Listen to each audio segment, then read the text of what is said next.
Good morning students, hope you all are good. So today we are here to learn about our PT2's first chapter and which is our history chapter number 4 in the earliest cities. So in this chapter you will learn about the Indus Valley civilization or the Harappa Valley civilization. So first of all we will do the introductory part of this chapter. In this you will recall the previous learned concept in your history. So let's get started. Introduction is we know that history is divided into two broad periods. हमारी जो history है वो दो broad periods में divided है. First one is pre-history and second one is recorded history. जो recorded history है वो आपके तीन parts में divided है, ancient history, medieval and modern history. अभी इस chapter में जो हम पढ़ रहे हैं, इस चैप्टर में जो हम पढ़ेंगे वो हमारा प्री हिस्ट्री से रिलेटेड होगा, ठीक है. और प्री हिस्ट्री के बाद का ये सारे जो स्टोन एजेस हैं इनके बाद वाला पीरियड जो आएगा उसमें आपका हरप्पन वैली सिविलाइजेशन का डेवलपमेंट हुआ था. तो प्री हिस्ट्री जो है वो स्टोन एज भी बोली जाती है. It is also known as stone age. Further आपकी स्टोन एजेस को तीन पार्ट्स में या पीरियड्स में डिवाइड किया गया है. First one is palaeolithic age जिसको आप ओल्ड स्टोन एज भी बोलते हो. ये 5 लाख BC से 10,000 BC तक मानी जाती है. Second one is mesolithic age which is also known as middle stone age. It is consider 10,000 BC to 8,000 BC. Neolithic age, new stone age, ये 8,000 BC से 4,000 BC के बीच में मानी जाती है. चालकोलिथिक एज जिसको आप ब्रोंज एज के नाम से भी जानते हो, ये 4,000 BC से 2,000 BC के बीच में मानी जाती है. इन सारे स्टोन एजेस की जो कैरेक्टरिस्टिक्स हैं और कैसे कैसे मैन ने जब मैन का इवेल्युएशन हुआ तो वो इन सारे एजेस से गुजरा और कैसे कैसे उसने धीरे धीरे खुद को डेवलप किया और अपने आसपास के एनवायरनमेंट को डेवलप करते हुए रहना सीखा. तो इन सारे एजेस में हम ये पढ़ चुके हैं पहले ही, तो एक बार और रिकॉल कर लेते हैं. ओल्ड स्टोन एज में आपने पढ़ा था, ये आपका पैलियोलिथिक एज है जो अब हमने पैलियोलिथिक के नाम से पढ़ा है. ओल्ड स्टोन एज में मैन जो था वो केव्स में रहता था, पत्थरों से टूल्स बनाता था, एनिमल की स्किन्स के कपड़े पहनता था. तो आप देख रहे हो कि जब ह्यूमन का इवोल्यूशन हुआ था अर्थ पर तो वो इतना डेवलप्ड नहीं था, वो केव्स में रहता था. Male figure was portrait nude while women shown in wearing skirt, ठीक है. नेक्स्ट अब इसके बाद जब हमारा और डेवलपमेंट हुआ तो हम न्यू स्टोन एज की तरफ बढ़े और इस टाइम पर क्या हुआ, बो एंड एरो इन्वेंट हुए, धनुष बाण इन्वेंट हुए, वूल इन्वेंट हुआ जिससे कपड़े बनने लगे, नाइफ्स इन्वेंट हुए जो कि बोन से बनाए जाते थे, हाउसेज आपके जो घर लकड़ियों से बनाए जाते थे. अब जो मैन था वो एक नोमैड नहीं रहा, मतलब एक घुमंतु नहीं रहा, अब वो सेटल हो गया और उसने फार्मिंग शुरू करी, एग्रीकल्चर शुरू करी. इसके बाद आपका ब्रोंज एज आया. ब्रोंज एज एक ऐसा एज है जिसको आप चालकोलिथिक एज के नाम से भी जानते हो और कॉपर एज के नाम से भी जानते हो. हमारे अर्थ पर सबसे पहला जो मेटल था वो था कॉपर, जो कि आइडेंटिफाई किया गया था, जो खोजा गया था वो कॉपर था मेटल. अब इस कॉपर के साथ टिन मिलाकर, जो कि एक दूसरा मेटल अलॉय है, ठीक है, कॉपर के साथ टिन मिलाकर आपका ब्रॉन्ज बनाया गया. और इस एज में क्या हुआ, इसी ब्रॉन्ज से हमारे वेपन्स वगैरह बनाए जाते थे और बहुत ही हाई लेवल पर यूज़ किए जाते थे. इसीलिए इस एज का नाम ब्रोंज एज पड़ गया. यहाँ पर आपको पैलियोलिथिक का मीन समझाया हुआ है, इसको दो पार्ट्स में डिवाइड करके. पैलियोलिथिक को अगर आप डिवाइड करो in between two parts it will become palaeo plus lith. Palaeo का मीन्स होता है ओल्ड और लिथ का मतलब होता है स्टोन, ठीक है. तो पैलियोलिथिक का मतलब क्या बना, ओल्ड स्टोन, और इसके साथ में हमने एज लगा दिया. तो पैलियो मतलब ओल्ड, लिथ मतलब स्टोन, मीजो मतलब मिडल, लिथ मतलब स्टोन, नियो मतलब न्यू, लिथ मतलब स्टोन, चालको मतलब आपका ब्रोंज और लिथ मतलब stone. Charles Darwin was a famous biologist. According to him, human beings evolved from an ape-like creature thousands of years ago. Charles Darwin जो थे वो एक फेमस बायोलॉजिस्ट थे और उनके अकॉर्डिंग जो ह्यूमन है उसका इवोल्यूशन जब हुआ था तो वो एक एप कैसा होता है आपका, एप आपका जो है वो मंकी जैसा दिखने वाला एक जानवर होता है, ठीक है. तो हम जो थे वो एप जैसे थे और थाउजेंड ऑफ ईयर्स अगो हमारा इवोल्यूशन अर्थ पर हुआ था, मतलब ह्यूमन बींग्स का. The remains of human beings have been found in India dating to a period nearly 5 lakh years ago, the stone age period. हमारे जो रिमेन्स मिले हैं, मतलब जो सबसे पहले रिमेन्स मिले हैं, जो सबसे पुराने रिमेन्स मिले हैं वो लगभग 5 लाख साल पुराने हैं, ठीक है. और ये 5 लाख साल पुराने जब थे तो इनको जब स्टोन एज वाला पीरियड चल रहा था. During stone age period man does so many inventions like wheel, weapons with stone, fire, copper etcetera till the period of Chalcolithic और ब्रोंज एज, ठीक है. तो जब स्टोन एज चल रहा था हमारा तो स्टोन एज में आपका ओल्ड स्टोन एज से लेकर चालकोलिथिक एज तक मैन ने बहुत सारे एक्सपेरिमेंट्स किए और इन्वेंशंस किए। जैसे कि सबसे पहला जो इन्वेंशन था वो हमारा व्हील था। व्हील, उसके बाद वेपन्स बनाए स्टोन से, आग बनाई, आग निकाली दो पत्थरों को रगड़ कर, कॉपर का इन्वेंशन किया। तो ये सारे इन्वेंशंस थे और इसके ये सब करते करते हमारा जो मैन था वो धीरे धीरे डेवलपमेंट करने लगा। By the Chalcolithic as man had started leading a settled life. जब हम चालकोलिथिक एज में पहुँचे, यानी मैन जब चालकोलिथिक एज में पहुँचा तो उसने एक सेटल्ड लाइफ स्टार्ट कर दी जीने। ठीक है, अब वो नोमैड नहीं था, मतलब वो एक जगह से दूसरी जगह ऐसे घूमता फिरता नहीं रहता था, अब वो सेटल हो गया था। And was engage in cultivation and domestication of animals. और अब वो क्या करने लगे, कल्टिवेशन करने लगे, मतलब जो आपका एग्रीकल्चर वाला काम होता है वो करने लगे, खेतों की जुताई करने लगे। ठीक है, और डोमेस्टिकेशन ऑफ एनिमल्स यानी एनिमल्स को पालने लगे। Men began to produce extra food which meant everybody did not have to be engaged in agriculture. अब जैसे जैसे और हमारा डेवलपमेंट हुआ तो क्या हुआ, एग्रीकल्चर में भी हम एक्स्ट्रा से एक्स्ट्रा फूड प्रोड्यूस करने लग गए। इसका मतलब ये था कि अब सारे के सारे लोगों को एग्रीकल्चर में घुसे रहने की ज़रूरत नहीं है, एंगेज रहने की ज़रूरत नहीं है। This was beginning of crafts, pottery, weaving and spinning. और जब एग्रीकल्चर में सबको नहीं जाना था, मतलब अगर थोड़े से बंदे भी एग्रीकल्चर कर रहे हैं तो भी उनका गुजारा हो रहा था। तो अब जब सारे एग्रीकल्चर में एंगेज नहीं रहने लगे तो उन्हें और नए नए ऑक्यूपेशंस के बारे में सोचने का टाइम मिला। तब हमारे वर्ल्ड में और हमारे इंडिया में क्राफ्ट्स बनाना, पॉटरी बनाना, वीविंग यानी कपड़े की बुनाई करना, ये सारी चीज़ें स्टार्ट की गई। Surplus food and craft could be exchange slowly trading. Surplus food और क्राफ्ट अब इजीली एक्सचेंज किया जाने लगा। सरप्लस फूड मतलब जो आप अपनी आवश्यकता, अपनी नीड को फुलफिल करके जो आपके पास एक्स्ट्रा फूड बचता है उसको आप सरप्लस फूड बोलते हो। तो सरप्लस फूड और अब जो क्राफ्ट बनाए जा रहे थे वो एक्सचेंज होने लगे, मतलब एक देश से दूसरी देश, एक राज्य से दूसरे राज्य तक जाने लगे। Slowly trading and craft centre grew into towns in city. और अब क्या होने लगा, अब व्यापार होने लगा। ठीक है, मतलब अगर हमारे पास कुछ सरप्लस चीज़ है तो हम उसको बेच के दूसरे देशों तक वो सारी चीज़ें पहुंचा रहे थे और वहाँ से पैसे कमा रहे थे। It mark the beginning of civilisation. और ये सिविलाइजेशन की शुरुआत थी।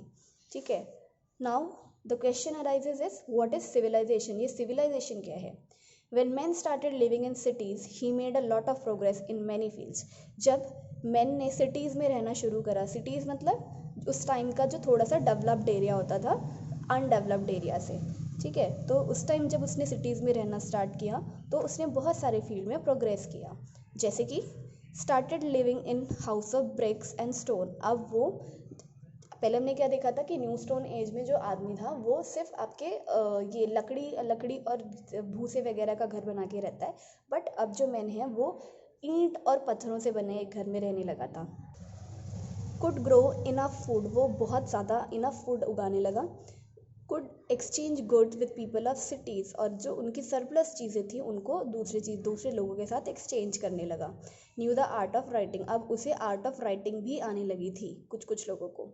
Leisure time to think on puzzled question, अब इतना सारा डेवलपमेंट करने के बाद उनके पास इतना लेजर टाइम, मतलब इतना खाली टाइम भी होता था कि उनको जो क्वेश्चंस परेशान करते थे, जो पजल क्वेश्चन थे, वो उन पर विचार कर सकते थे। तो यहाँ से आपके साइंटिस्ट वगैरह निकल कर आए। This stage of men's development is known as civilisation. तो हमने जब इतनी सारी डेवलपमेंट कर ली, इतनी सारी प्रोग्रेस कर ली, तो ये जो एज थी जब हमने इतनी सारी डेवलपमेंट कर ली, प्रोग्रेस कर ली, तो ये डेवलपमेंट की स्टेज को सिविलाइजेशन बोला गया। सिविलाइजेशन की डेफिनेशन क्या होगी, the process by which a society or place reaches an advance stage of social and cultural development is known as civilisation. तो सिविलाइजेशन क्या है, ये एक ऐसी प्रोसेस है जिसके थ्रू कोई भी सोसाइटी या प्लेस अपने सोशल और कल्चरल डेवलपमेंट में एडवांस स्टेज तक पहुंच जाता है। मतलब जब हम अपना डेवलपमेंट एडवांस लेवल तक कर लेते हैं, मतलब काफ़ी हद तक अपना डेवलपमेंट कर लेते हैं, तो उसको आप सिविलाइजेशन कहते हो। Next is river valley civilisation. अब जो ये सिविलाइजेशन है वो रिवर्स के पास ही मतलब रिवर्स के पास फ्लरिश्ड हुई, तो इसीलिए इनका नाम पड़ गया river valley civilisation. Most of the earlier civilisation developed in the certain river valleys. जैसे मैंने आपको बताया कि ज़्यादातर जो सिविलाइजेशन थी वो रिवर वैलीज के पास में डेवलप हुई और फ्लरिश्ड हुई। The reason for this was इसका क्या रीज़न था कि सारी जो सिविलाइजेशन है वो रिवर्स के पास ही क्यों फ्लरिश्ड हुई? तो इनका ही रीज़न ये था कि रिवर ने प्रोवाइड किया, क्या क्या प्रोवाइड किया? रिच कल्टिवेबल लैंड, यानी कि खेती करने के लिए एक बहुत ही उपजाऊ भूमि प्रोवाइड करी। वाटर फॉर इरिगेशन प्रोवाइड किया। अब वाटर के थ्रू आप ट्रांसपोर्टेशन भी करते हो तो it helped in transportation also, और रिवर का ट्रांसपोर्टेशन में हेल्प करने की वजह से ही रिवर को नेचर्स रोड बोला गया। और इसके अलावा भी और प्राइमरी नीड्स को सेटिस्फाई किया रिवर्स ने। तो इसीलिए जहाँ भी रिवर बहती थी इन लोगों ने वहीं रहना शुरू करा, क्योंकि वहाँ पर हमें रिच कल्टिवेबल लैंड भी मिल रही थी, उपजाऊ भूमि भी मिल रही थी, ठीक है, पानी भी मिल रहा था सिंचाई करने के लिए, ट्रांसपोर्टेशन भी ईजीली हो सकता था, मतलब हम एक्सचेंज कर सकते थे और ट्रेड कर सकते थे, ठीक है। इसके अलावा और ज़्यादा और जैसे ऑक्यूपेशन आपका मछली पकड़ने वाला ऑक्यूपेशन, ये सारी चीज़ें भी रिवर के पास हो सकती थी। Next is Indus Valley Civilization. Indian subcontinent and Indus Valley Civilization has been one of the oldest seat of human civilization. Human की सिविलाइजेशन यानी मानव की सभ्यता का जो सबसे इम्पॉर्टेंट एक एरिया या लोकेशन माना जाता है वो इंडियन सबकॉन्टिनेंट और इंडस वैली सिविलाइजेशन माना जाता है। अब आपका जो ये इंडियन सबकॉन्टिनेंट वर्ड है ये इसका मतलब ये नहीं है कि इसमें सिर्फ इंडिया आता है। इसमें इंडिया और इंडिया के आसपास के जितने भी देश हैं जिसको आप इंडिया के पड़ोसी देश भी बोलते हो वो भी इंक्लूड होंगे इंडियन सबकॉन्टिनेंट में, जैसे आपका पाकिस्तान, आपका अफगानिस्तान, श्रीलंका, चाइना, नेपाल, ये सारे भी कंट्रीज़ भी इंडियन सबकॉन्टिनेंट में आते हैं। तो जो इंडियन सबकॉन्टिनेंट था और इंडस वैली सिविलाइजेशन था ये ह्यूमन सिविलाइजेशन की एक बहुत ही पुरानी सीट मानी जाती है या लोकेशन मानी जाती है। The civilization flourished between 3000 BC and 1500 BC in the valley of Indus River and its tributaries. अब ये जो सिविलाइजेशन थी वो कौन से टाइम के बीच में फ्लरिश्ड हुई? ये फ्लरिश्ड हुई थी चालकोलिथिक एज के बाद, यानी आपका 3000 BC से लेकर 1500 BC के बीच में। और कहाँ पर फ्लरिश्ड हुई? आपके इंडस रिवर के पास में, और इसकी जो भी ट्रिब्यूटरीज जो इसकी सहायक नदियाँ होती हैं वो जहाँ जहाँ बहती थी, यानी इंडस रिवर जहाँ जहाँ बहेगी और इसकी जो ट्रिब्यूटरीज है वो जहाँ जहाँ बहेगी वहाँ पर आपका ये इंडस वैली सिविलाइजेशन फ्लरिश्ड हुआ। In the north western of Indian सब कॉन्टिनेंट, हमारे इंडिया जो इंडियन सब कॉन्टिनेंट है उसके नॉर्थ वेस्टर्न, यानी नॉर्थ मतलब ऊपर वाले और वेस्टर्न मतलब नॉर्थ वेस्टर्न पार्ट में ये फ्लरिश हुई इंडस वैली सिविलाइजेशन।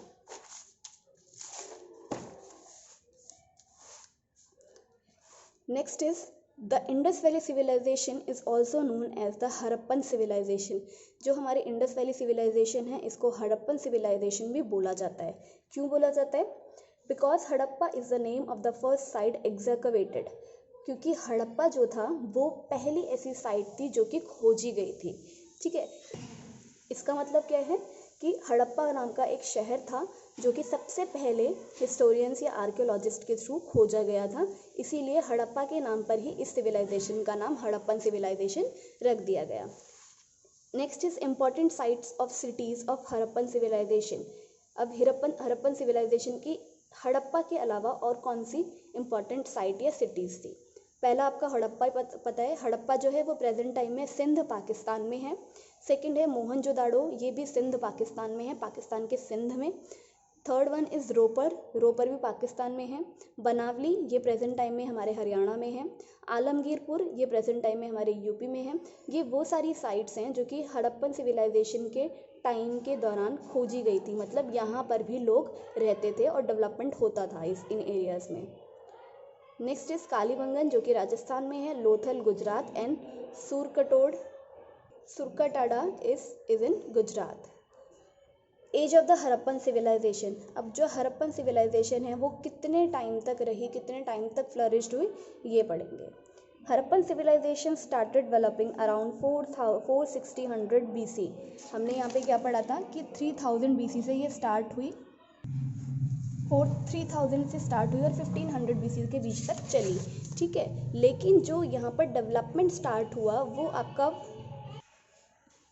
लेकिन जो ये डेवलप होना स्टार्ट हुई वो आपका 460 BC के टाइम के आसपास डेवलप होना स्टार्ट हुई, और जब ये बिल्कुल हायर डेवलपमेंट पर पहुंची तो उस टाइम पीरियड को आप 2600 BC का टाइम पीरियड मानते हो, ठीक है। और इसका डेवलपमेंट 2000 BC तक डेवलपमेंट होता ही रहा, और 2000 BC के बाद हमारी जो हड़प्पन वैली सिविलाइजेशन है वो डिकेइंग होना स्टार्ट हो गई। डिकेइंग मतलब उसमें उसका जो डेवलपमेंट था वो लोअर लेवल पर आते आते एक टाइम ऐसा आया कि हड़प्पन सिविलाइजेशन पूरी तरह से समाप्त हो गई, एंड हो गई। Mohenjo-daro and Harappa were the two important cities that grew in the vicinity of river Indus. Mohenjodaro और हड़प्पा ये दो important cities हैं जो कि इंडस रिवर के पास में flourished हुई। Later on, when objects similar to those found at Harappa were found in other parts of India, it was considered desirable to name it as Harappan civilization.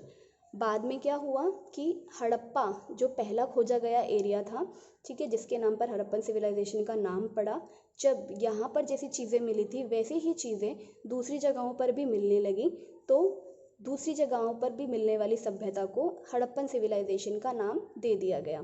As the new cities were not covered by the Indus river and its tributary, जैसे जैसे time बीतता गया लोग Indus river पे भी रहते थे और उसके थोड़े दूर के एरिया पर भी रहते थे, तो हड़प्पा को छोड़कर बाकी जगह पर जो एविडेंस मिले, ठीक है, वो हड़प्पा से मिले हुए एविडेंस से मैच करते थे, इसीलिए उनका नाम हड़प्पन सिविलाइजेशन में ही इंक्लूड किया गया है कि ये जो सिटीज़ हैं ये भी हड़प्पन सिविलाइजेशन की ही सिटीज़ हैं।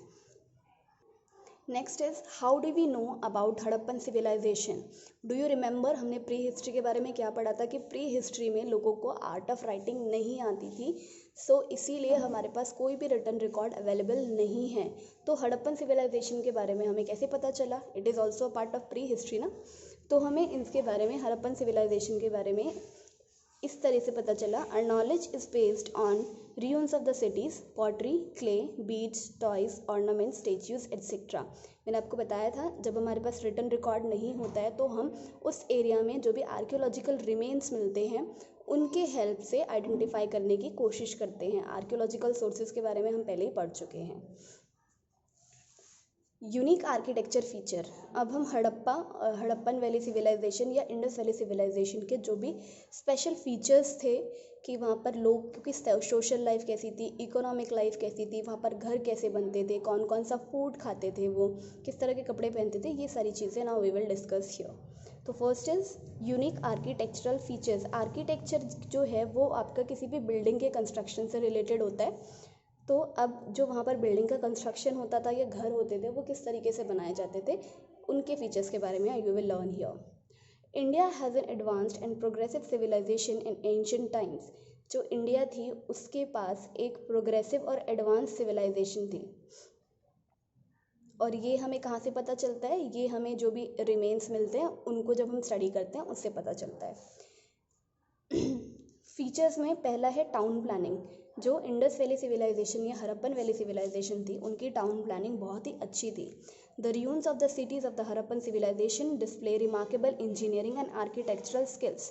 जो हमें यहाँ के टाउन्स की और सिटीज़ के रिमेन्स या ruins मिलते हैं।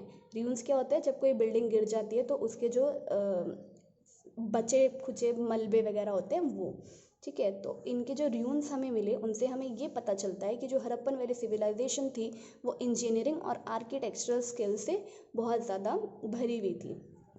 सम ऑफ द फीचर्स आर, इनके टाउन की जो इनके टाउन्स और सिटीज़ होती थी उनके कुछ फीचर्स डिस्कस किए गए हैं। Cities were large in size, जो वहाँ के शहर थे वो बहुत बड़े हुआ करते थे। Harappa and Mohenjodaro had a population of about 30,000 people each. Harappa और मोहनजोदाड़ो इन दोनों में ही 30,000 पीपल की पॉपुलेशन रहा करती थी। स्ट्रीट वर ब्रॉड, जो स्ट्रीट यानी गलियाँ जो होती थी वो चौड़ी होती थी, कितनी चौड़ी, 4 मीटर से लेकर 10 मीटर तक। Road cut each other at right angles, जो रोड्स होते थे वो इस तरह से बनाए जाते थे, सपोज आपका ये है एक रोड और एक रोड ये है, तो ये दोनों रोड एक दूसरे को राइट एंगल पर कट करते थे, यहाँ पर कट करते थे, तो यहाँ पर आपका राइट एंगल बनेगा ना, तो आपकी जो रोड्स होती थी वो इस तरह से बनती थी ताकि वो एक दूसरे को राइट एंगल पर कट कर सकें। एक्सीलेंट वाटर सप्लाई सिस्टम, जो वहाँ का वाटर सप्लाई सिस्टम था बहुत ज़्यादा अच्छा था। Large numbers of well have been discovered, और ये हमें कैसे पता चलता है कि वाटर सप्लाई अच्छा था, क्योंकि बहुत सारे वेल्स यानी कुएँ हमने डिस्कवर किए हैं उन एरियाज़ में। Drainage system was perfect, drains were covered with stone pieces. Drainage system मतलब जो नालियाँ वगैरह पानी वगैरह का निकास होता था वो भी बहुत परफेक्ट था। जो नालियाँ थी वो ढकी हुई होती थी स्टोन के पीसेस से, और जब उनको साफ़ करना होता था तब इन स्टोन पीसेस को हटा दिया जाता था, फिर साफ़ करके वापस से ढक दिया जाता था। Next is citadel and granaries. अब ये सिटाडल क्या है, city was divided into 2 parts. जो सिटी था, शहर था, वो 2 पार्ट्स में डिवाइडेड था। The part on the high ground was called citadel. जो पार्ट हायर लेवल पर था उसको आप सिटाडे बोलते थे। It was used by people at time of flood.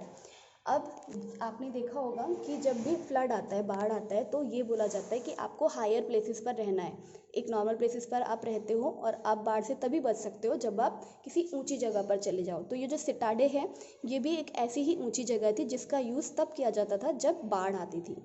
This part contain public building. और ये जो सिटाडे था वो भी बहुत ही ज़्यादा ऑर्गेनाइज तरीके से बनाया गया था।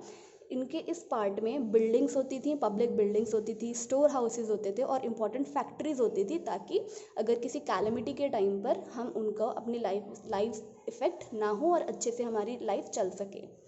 People stored grains in granaries. The largest granary measured about 46 metre into 15 metres found at Mohenjodaro. अब जो लोग थे, यहाँ पर हमने सिटाडल और ग्रेनरीज पढ़ा है ना। ग्रेनरीज क्या है? ग्रेनरीज भी बहुत इंपॉर्टेंट है यहाँ पर, ठीक है। ग्रेनरीज क्या है? ये अनाज को रखने के लिए एक बॉक्स सा बनाया जाता था सीमेंट और पत्थर का यूज़ करके, ठीक है। तो यहाँ पर जो सबसे बड़ी ग्रेनरी मिली है अनाज रखने का एक बॉक्स सा, वो 46 मीटर से 50 मीटर तक इसका मेजर है, इसका साइज़ है, और ये हमें मोहनजोदाड़ो से मिली है। Next is houses. Houses were built on the both side of road. जो हाउस थे वो रोड के दोनों साइड बनाए जाते थे। सपोज ये रोड है तो हाउस यहाँ पे भी हैं और यहाँ पर भी हैं। Spacious building, smaller houses even had courtyard, bathroom and kitchen with in them. जो बिल्डिंग्स होती थी बहुत बड़ी होती थी, बहुत स्पेस होता था उनमें, और छोटे छोटे घरों में भी इवन आंगन टाइप यानी खुला आंगन होता है जो, कार्टियार्ड भी होता था, बाथरूम भी अटैच्ड होते थे और किचन्स भी अटैच्ड होते थे। Burnt brick were use to make houses. अब ब्रिक्स को पकाकर, बर्न्ट ब्रिक्स को पकाकर उनको बर्न करके हाउसेज बनाए जाते थे। Next is great bath. The most striking building discovered was a great bath. अब उस टाइम की जो सबसे इम्पॉर्टेंट बिल्डिंग डिस्कवर की गई वो था ग्रेट बाथ। ग्रेट बाथ क्या है? यहाँ पर आपकी बुक में पहले तो आपको सिटाडल और ग्रेनरीज की पिक्चर दिखाई हुई है। ये सिटाडल जो है ये टाउन से हायर प्लेस पर जो आपका बिल्डिंग बनाई जाती थी वो है, यहाँ पर लोग रहते थे। ये एक छोटा सा आपको पीस दिखा रखा है, एक छोटा सा एरिया दिखा रखा है, ठीक है। ग्रेट बाथ क्या है? ग्रेट बाथ ये है आपका, ये एक तरह से स्विमिंग पूल की तरह है। प्रेजेंट टाइम में जैसे स्विमिंग पूल बनते हैं उस टाइप का है। इसमें स्टेयर्स लगी होती थी और यहाँ पर पानी कलेक्ट होता था आपका, ठीक है। इसमें ये यूज़ कब किया जाता था? जब कोई ऑस्पिशियस मौका होता था, कुछ फेस्टिवल टाइप होता था, तो सब एक साथ नहाने के लिए इसको यूज़ करते थे। यहाँ पर स्टेयर्स भी हैं और यहाँ पर नालियाँ भी बनी हुई हैं ताकि यूज़ के बाद इस पानी को ड्रेन किया जा सके, निकाला जा सके। It consisted a swimming pool with stairs and drain to remove water. ये मैं आपको बता चुकी हूँ।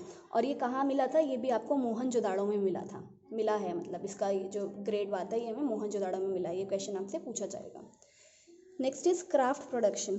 The Indus valley people had developed many art and craft. Indus valley के पीपल जो थे वो आर्ट और क्राफ्ट में भी बहुत इंटरेस्ट लेते थे।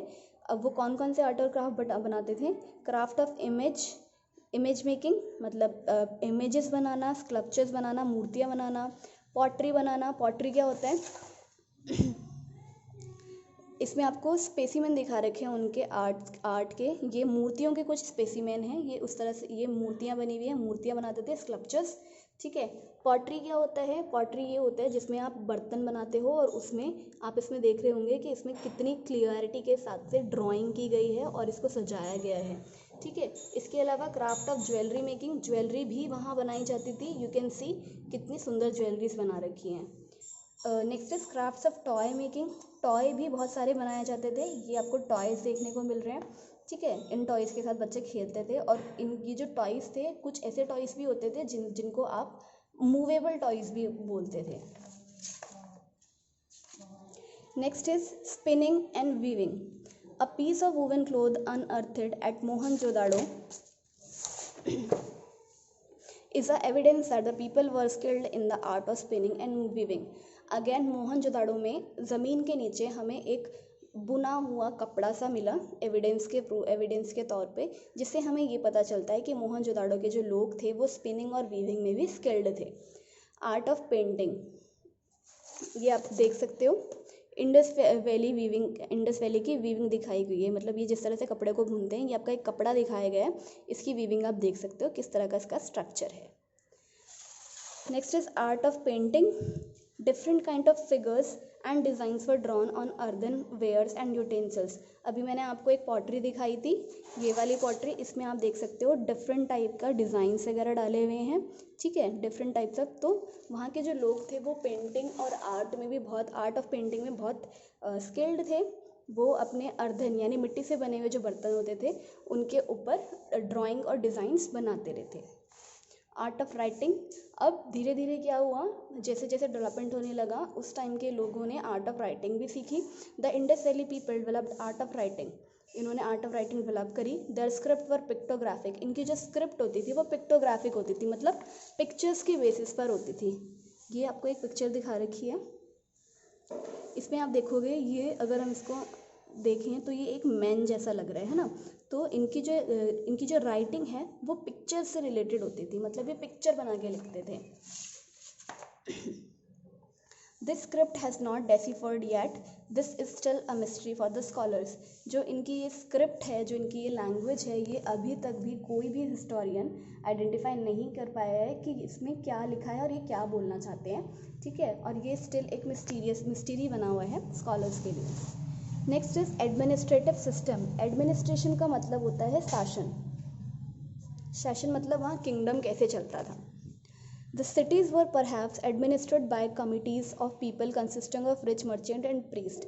हमने ये देखा है कि यूजुअली क्या होता है, एक राजा होता है जो कि अपने कंट्री को चलाता है। अगर ऐसा राजा वाला कोई सिस्टम नहीं होता तो यहाँ पर कैसा सिस्टम था, कमिटी बनी हुई थी जिसमें बड़े बड़े जो किसी भी एरिया के बड़े और रिच पीपल होते हैं, मर्चेंट्स वगैरह होते हैं, वो पूरे किंगडम को, एडमिनिस्ट्रेशन को चलाते हैं। तो यहाँ पर भी बड़ी बड़ी कमिटीज़ बनी हुई होती थी जिसमें रिच मर्चेंट्स होते थे और पंडित लोग होते थे। The societies were probably divided into 3 social group. जो सोसाइटी थी वो 3 सोशल ग्रुप में डिवाइडेड थी, the ruling class, the second and the third class. Ruling class में क्या था, इसमें रिच मर्चेंट होते थे और आपके प्रीस्ट होते थे, और ये सिटाडल में रहते थे, मतलब जो हमारे टाउन का हायर वाला प्लेस है वहाँ पर ये लोग रूलिंग क्लास, जो ये सबसे हायर क्लास है, वो रहती थी। सेकंड क्लास में आपके पेटी यानी कि जो थोड़े गरीब मर्चेंट्स होते थे, व्यापारी होते थे, और आर्ट करने वाले लोग, आर्टिस्ट वगैरह और क्राफ्टमैन रहते थे, और ये कहाँ रहते थे, लोअर टाउन में, मतलब सिटाडल के नीचे वाले टाउन में। थर्ड क्लास जो है ये लेबरर्स की थी, मतलब जो काम करते थे, मजदूरों की क्लास थी, और ये गांव वाले एरिया में रहते थे। Next is social life of people. अब वहाँ की सोशल लाइफ कैसी थी, लोग कैसे खाना खाते थे, क्या ड्रेसेस पहनते थे, ये सारी चीज़ें पढ़ेंगे। तो फूड की अगर बात करें तो wheat, barley, milk, meat, fish, egg, banana, rice, pulses, peas, sesame, mustard were food eaten by Indus valley people. तो इंडस वैली पीपल जो थे वो ये सारे फूड आइटम्स को खाते थे, और ये फूड आइटम्स उस टाइम पर भी चलते थे। ड्रेसेस की बात करें तो mainly 2 dresses were use, 2 dresses use होती थी, अपर गारमेंट और लोअर गारमेंट। अपर गारमेंट में एक शॉल होती थी और लोअर गारमेंट में मॉडर्न टाइम की धोती होती थी। जो विमेन होती थी वो शॉर्ट स्कर्ट और शॉल पहनती थी। हियर इज़ अ पिक्चर, आप इसमें देख सकते हो, यहाँ पर मैन लोगों ने सिर्फ एक ही आपका गारमेंट पहना हुआ है, ये आपका लोअर गारमेंट है जो कि आपका धोती जैसा आइटम है, इसके ऊपर ये शॉल भी लेते थे कई बार, ठीक है। Here some women are showing, ये भी एक शॉल लपेटे हुए हैं, कभी कभी ये स्कर्ट पहनती थी और शॉल लेती थी, तो इस टाइप की इनकी ड्रेसेस होती थी। पीपल वोर क्लोथ्स ऑफ कॉटन एंड वुल। ये जो लोग थे वो कॉटन यानी आपका जो कॉटन के और वुल के, ऊन के कपड़े पहनते थे। There are also indication about the growth of cotton about 7000 years at Mehrgarh. हमें ऐसे भी इंडिकेशंस मिले हैं जो कि हमें ये बताते हैं कि जो कॉटन था वो 7000 ईयर्स अगो मेहरगढ़ में इसकी ग्रोथ होना स्टार्ट हुई थी, मतलब लोगों ने कॉटन को उगाना स्टार्ट किया था। Economic life of people. Economic life में हम इनकी इकोनॉमी डिस्कस करते हैं कि लोग वहाँ किस तरह के ऑक्यूपेशन करते हैं, ट्रेड कैसा है, ठीक है, मनी का एक्सचेंज किस तरह से होता है। Occupation, farmers, weavers, potters, jewellers, metal workers, toy makers, stone cutters, seal makers and traders were some important prominent occupation in Indus valley civilisation. Indus valley civilisation में खेती करना, बुनाई करना, मटके बनाना, ठीक है, ज्वेलरीज बनाना, मेटल से काम करना, खिलौने बनाना, आपके स्टोन को काट के उनसे डिफरेंट चीज़ें बनाना, सील बनाना, ठीक है, और व्यापार करना, व्यापारी वाला, ये सारे कुछ इम्पॉर्टेंट ऑक्यूपेशन हुआ करते थे। Next is seal. अब सील क्या है? किसी भी सील जो है एक आपका मोहर होती थी जो कि आपकी कॉइन्स वगैरह पर लगाई जाती थी। The seal is one of the most important discovery of the Harappan civilisation. Harappan civilisation की एक इम्पॉर्टेंट डिस्कवरी है ये seal. A large number of seal have been found. एक लार्ज नंबर ऑफ सील पाए गए हैं हड़प्पन सिविलाइजेशन से। दे आर फ्लैट, ये आपके फ्लैट और रेक्टेंगुलर होते थे। ये टेराकोटा, ये एक स्पेशल काइंड ऑफ सॉइल होती है, उससे बने होते थे। They had animals picture like sign, ठीक है, और इनके ऊपर जो साइन होते थे वो एनिमल्स की पिक्चर्स होती थी। It was used by merchant and traders to stamp their goods. और ये अपने जो ट्रेडर्स और मर्चेंट्स होते थे वो अपने जो सामान होते थे उनको स्टैम्प लगाने के लिए करते थे। कई बार हम ये आइडेंटिफाई करते हैं ना, ये सामान किसका है, इसका है, तो उसके ऊपर सील लगाई जाती है, तो इस सील का यूज़ वहाँ होता था। There were people who knew how to write and they were called scribes. कुछ लोग ऐसे थे जिनको लिखना आता था और उनको आप स्क्राइब्स यानी स्क्राइब्स बोलते थे। इसको हिंदी में लेखक ही बोलते हैं। They helped in preparing seals, वो इन सील्स को बनाने में हेल्प करते थे। Next is trade. अब व्यापार कौन से देशों के साथ होता था और किन राज्यों के साथ होता था? Both internal and foreign trade happened. Internal मतलब एक राज्य से दूसरे राज्य, एक शहर से दूसरे शहर के बीच में भी ट्रेड होता था, व्यापार होता था। और फॉरेन ट्रेड भी होता था, मतलब एक देश से दूसरे देश के बीच में भी ट्रेड होता था। फॉरेन ट्रेड कौन कौन से देशों के साथ होता था? मेसोपोटामिया जो कि इराक में है और अफगानिस्तान के साथ फॉरेन ट्रेड होता था। ओवरसीज ट्रेड मतलब सी के थ्रू यानी कि पानी के थ्रू जो होता था ट्रेड, वो लोथल गुजरात से होता था, जहाँ पर हमें एक ह्यूज डॉक यार्ड यानी जो आपका समुद्र का सी पोर्ट भी, यहाँ से हमें एक सी पोर्ट भी, डॉक यार्ड भी मिला है। कहाँ से मिला है? लोथल से। Next is cattle. कैटल, अब एनिमल्स कौन कौन से होते थे उस टाइम पर? तो variety of animals were kept as pet and domestic animal. बहुत सारे एनिमल्स को एज पेट के लिए और डोमेस्टिक एनिमल्स के लिए रखा जाता था। Asses, oxen, cow, buffalo, goat, horses, ये कुछ एग्जाम्पल है। Religion, people worshipped many gods and goddesses. अब रिलीजन, धर्म क्या होता था? लोग किन किन भगवानों की पूजा करते थे? जो लोग थे वो बहुत सारे देवी देवताओं की पूजा करते थे। Pashupati was the Lord Shiva with 3 head. Pashupati जो थे उनकी बहुत ज़्यादा पूजा की जाती थी। और ये पशुपति कौन थे? ये लॉर्ड शिवा ही थे जिनके 3 सर थे, ठीक है। यहाँ पर आपको एक पशुपति की सील दिखाई हुई है, ठीक है, ये एक मोहर है जो कि उस टाइम पर यूज़ की जाती होगी। Trees and animals were worship. Tree, पेड़ों की और जानवरों की पूजा की जाती थी, जैसे अभी हम बरगद के पेड़ की और पीपल के पेड़ की पूजा करते हैं, है ना, और जैसे हम गाय माता की पूजा करते हैं, इस तरह से। The dead were burned and the Ashes immersed in water. जब आदमी मर जाता था तो उसको जला दिया जाता था और उसकी जो राख होती थी उसको पानी में बहा दिया जाता था। Peepal trees were regarded as the sacred. जो पीपल के पेड़ होते थे उनको पवित्र माना जाता था। Some evidences have also been found which suggest that Harappan people believed in life after death.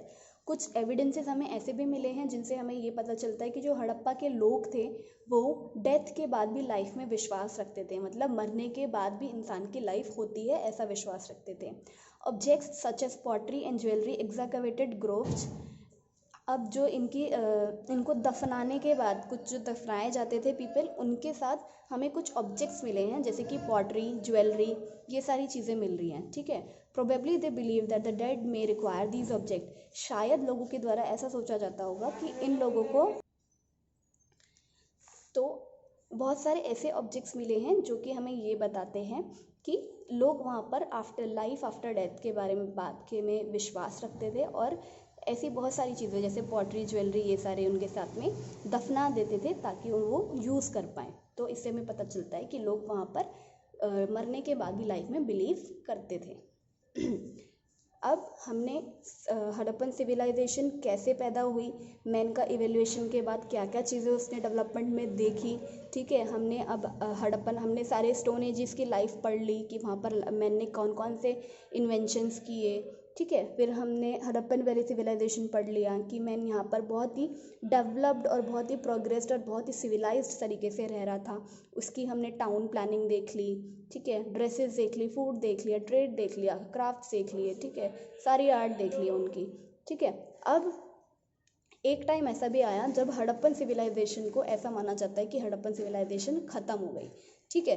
तो अब जो रीजंस हैं of the decline of the Harappan civilisation, ये सिर्फ माने जाते हैं on the basis of remains, जो भी वहाँ पर बेसिस रिमेन्स मिले हैं उनके बेसिस पर एनालिसिस निकाला जाता है कि ये सारे रीजंस हो सकते हैं हड़प्पन वैली सिविलाइजेशन के ख़त्म होने के। The Harappan civilisation possibly ended around 1500 BC। जो हड़प्पन सिविलाइजेशन थी उसे लगभग 1500 BC में एंडेड माना गया है। Some opinions regarding its downfall are here. अब कुछ ओपिनियंस यहाँ पर लिखे हुए हैं इसके डाउनफॉल के रिगार्डिंग। पहला है, Harappan cities were destroyed by the invaders. कुछ लोगों का ऐसा मानना है कि जो हड़प्पा सिटीज़ थी वो इन्वेडर्स, जो आक्रमणकारी होते हैं, उनके द्वारा आक्रमण किया गया हड़प्पा पर और हड़प्पा को बिल्कुल तबाह कर दिया गया। Next is Harappan cities might have been destroyed by the natural disasters like earthquake और flood। कुछ लोगों का ऐसा मानना है कि हड़प्पा में क्या पता कोई नेचुरल डिज़ास्टर आया हो, जैसे अर्थक्वेक या फ्लड आया हो जिसने पूरे हड़प्पा सिटी को बहा कर ले गया हो, हड़प्पा सिविलाइजेशन को, या अर्थक्वेक आया हो जिसने वहाँ की सारी बिल्डिंग्स को तोड़ दिया हो और इंसानों को मार दिया हो। Third one is the river might have change its course turning the region into desert. River valley civilisation थी तो ऐसा भी माना जाता है कि जो रिवर वहाँ बहती थी उन्होंने अपनी जो धारा होती है वो वहाँ से चेंज कर ली हो और वो वहाँ बहना बंद हो गई हो, और इसकी वजह से वहाँ रिवर ना होने के कारण वहाँ डेजर्ट बन गया हो और सब लोग सूखे, भूख के मारे, प्यास के मारे मर गए हों। There might have been the breakout of an epidemic such as plague, smallpox which led to the decline. और कुछ लोगों का ऐसा भी मानना है कि हो सकता है कि वहाँ पर एपिडेमिक हो गया हो, कोई महामारी आ गई हो जैसे कि प्लेग, स्मॉल पॉक्स, जैसे कि अभी कोरोना वायरस चल रहा है, तो इस तरह की कोई एपिडेमिक वहाँ पर आ गई हो और सारे लोग मर गए हों, ठीक है, और जिसकी वजह से हड़प्पन सिविलाइजेशन का डिक्लाइन हो गया हो। Now your chapter is finished, hope you all understand it. Okay, have a nice day students.